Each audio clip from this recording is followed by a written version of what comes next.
आप सभी को जय मसीह की दोस्तों। मेरा नाम है रोहित कुमार। आप देख रहे हैं द इंस्पायर चैनल में आप सभी का स्वागत करता हूं।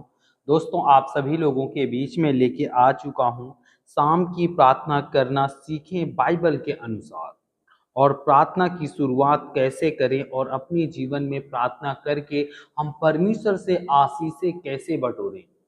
तो आज हमारे कुछ मसीह भाई बहन हैं, आप सभी लोगों से कहना चाहता हूं कि आप लोगों को अपने जीवन में प्रभु के वचन पे कैसे मजबूत होना है और प्रभु के वचन के थ्रू आपको कैसे प्रार्थना करना है, और प्रार्थना करके आप परमेश्वर से कैसे आशीषें पा सकते हैं। और क्योंकि खास तौर पर शाम को आपको कैसे प्रार्थना करना चाहिए, तो मैं आपको आज बाइबल के कुछ वचनों के थ्रू आपको बताऊंगा और ज़्यादा से ज़्यादा मैं आपको समझाने की कोशिश करूंगा। तो चलिए दोस्तों, यहाँ पे लिखा हुआ है लूका की पुस्तक अध्याय 11 से 1 में लिखा हुआ है। यहाँ पे पढ़ते हैं, फिर वह किसी जगह प्रार्थना कर रहा था, कौन? यीशु मसीह। और जब प्रार्थना कर चुका तब उसके चेलों में से एक ने कहा, 12 चेले थे और 12 में से एक जो चेला था, उस व्यक्ति ने कहा, हे प्रभु, जैसे यूहन्ना ने अपने चेलों को प्रार्थना करना सिखाया था, वैसे ही तुम हमें भी सिखा दो। यहाँ पे परमेश्वर का वचन कहता है कि जब प्रभु यीशु मसीह पिता परमेश्वर एक पर्वत के पास गए प्रार्थना करने के लिए, और प्रार्थना करने के बाद जब वो बाहर आए तो वहां पर एक 11 खड़े हुए चेला लोगों ने, उसमें से एक चेले ने पूछा कि प्रभु, आप हमें भी प्रार्थना करना सिखाओ, जैसे यूहन्ना ने अपने अपने चेलों को प्रार्थना करना सिखाया था, उसी प्रकार हमें भी अपने जीवन में प्रभु यीशु मसीह सिखाते हैं कि हमें किस प्रकार प्रार्थना करना चाहिए और किस प्रकार प्रार्थना करके जीवन को अपने बदला जा सकता है।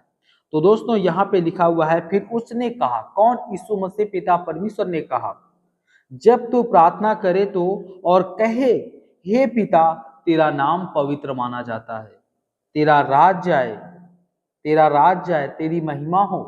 दोस्तों, जब आप प्रार्थना करो तो प्रभु इस बात को कहता है कि आपकी आपकी आवाज जो होती है वो एक सुरीली आवाज होनी चाहिए, और आपको प्रेम से मीठे भाव से बोलना चाहिए, तभी प्रभु आपकी वचनों से, आपकी प्रार्थनाओं के द्वारा परमेश्वर आपकी ओर आकर्षित होगा। परमेश्वर का वचन कहता है कि आपको कहना है प्रार्थना करते समय, हे पिता, तेरा राज्य आए, तेरा राज्य आए, जैसे तेरा राज्य स्वर्ग में है वैसे इस धरती भर भी पूरा हो। और दोस्तों, यहाँ पे लिखा हुआ है, और परमेश्वर से कहना है, हमारी हमारी दिन भर की रोटी तू हमें दे, और परमेश्वर हम पर तू दया कर और हमारे जीवन में भरपूरी आनंद और मय कर, ताकि हम अपने जीवन में खुशी से घूमें और खुशी से झूम कर अपने जीवन को व्यतीत कर सके। और परमेश्वर का वचन कहता है, और हमारे पापों को क्षमा कर, जैसे हमने दूसरे के पापों को क्षमा किया है वैसे ही हमारे पापों को क्षमा कर दे प्रभु। हमें परीक्षा में ना ला, क्योंकि हम परीक्षा में कमजोर हैं। आज हमारे जितने मसीह भाई बहन हैं, आप सभी लोगों से कहना चाहता हूं कि आपको प्रार्थना इस निमित्त से करना है। जब आप इस निमित्त से प्रार्थना करोगे तो प्रभु आपकी प्रार्थना को 100% सुनेगा। बस आपको विश्वास के साथ, आशा के साथ और प्रभु के वचन के साथ अपने जीवन को मलन करना बहुत जरूरी है। मेरे प्रियो, यहाँ पे परमेश्वर का वचन कहता है, पढ़ते हैं मत्ती की पुस्तक अध्याय 6 से 5 और 13 में लिखा हुआ है। यहाँ पे पढ़ते हैं, सावधान रहो, तुम मनुष्य को दिखाने के लिए अपने अपने धर्म के काम ना करो, नहीं तो अपने स्वर्गीय पिता से कुछ भी फल नहीं पाओगे।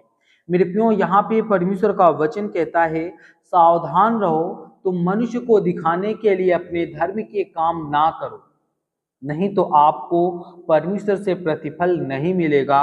और परमेश्वर का वचन कहता है, आप अपने जीवन में कभी भी ऐसे काम ना करो जिससे स्वर्गीय पिता आपके कामों से नाराज हो जाए और प्रभु आपके कामों को आशीष ना दे और आपको फल ना दे। इसलिए मेरे प्रियो, जो भी काम करो आप अपने जीवन में, परमेश्वर के वचन पर विश्वास करके और प्रभु के नाम से और प्रभु की महिमा करके अपने कार्य को करें। और आपको अपने जीवन में मनुष्य को दिखाने के लिए अपने कार्य को नहीं करना चाहिए। अगर आप लोग करते हो तो आज से ही इस कार्य को छोड़ दो, क्योंकि प्रभु आपकी प्रार्थना और विनती को नहीं सुनेगा। इसलिए प्रभु इस बात को कहता है। यहाँ पे लिखा हुआ है दोस्तों, दूसरे में पढ़ते हैं, इसलिए जब तू दान करे तो अपने आगे तुराही ना बजवाए, और जैसे कपटी सभाओं में और गलियों में करते हैं, ताकि लोग उनकी बड़ाई करें। और मैं तुमसे कहता हूँ कि वो अपना प्रतिफल पा चुके।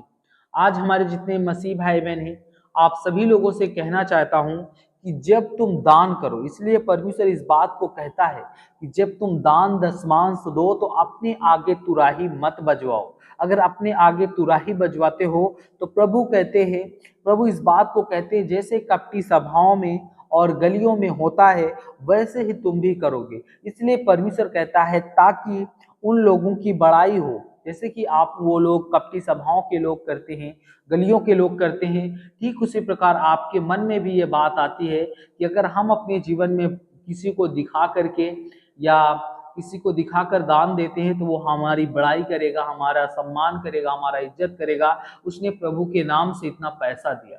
तो ऐसा नहीं होना चाहिए, क्योंकि मेरे प्रियो, परमेश्वर का वचन कहता है कि मैं तुमसे सच कहता हूं, ऐसा करने वाला व्यक्ति अपना प्रतिफल कभी भी नहीं पाएगा। मेरे प्रियो, यहाँ पे परमेश्वर इस बात को साफ साफ स्पष्ट करता है। और यहाँ पे लिखा हुआ है, 3 में पढ़ते हैं, परंतु जब तू दान करे तो जो तेरा दाहिना हाथ करता है उससे तेरा बायां हाथ ना जानने पाए। दोस्तों, जब आप लोगों को प्रार्थना करता है, जैसे कि आप लोग प्रार्थना करते हो और आपके मन में ख्याल आया कि हमें किसी को दान दशमांश देना है, अगर आप दान दशमांश देते हो तो आपको दाहिने हाथ से दान दशमांश देना है और बायां हाथ नहीं जानना चाहिए। इसको पता नहीं लगना चाहिए ये दाहिना हाथ ने क्या कर दिया, बाएं हाथ को कभी भी नहीं पता चलना चाहिए। इसलिए मेरे प्रियो, प्रभु इस बात को हमें स्पष्ट करता है और इस बात को हमें बताता है।